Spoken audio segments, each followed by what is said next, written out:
take our Stoneking Armor, put it together, snap it together nice and tight. See the wire here? I'm gonna move this guy just a bit so he's a little more compact with his wire so it stays in. And I'm gonna find the best spot for this. Let's do that here.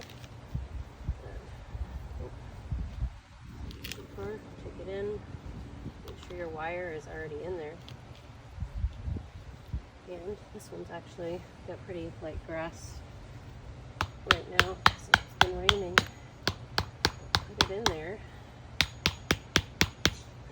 Just knock it in.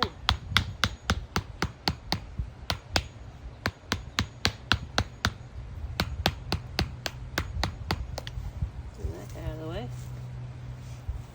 Good to go. You can see it's nice and protected. Wires are already in there.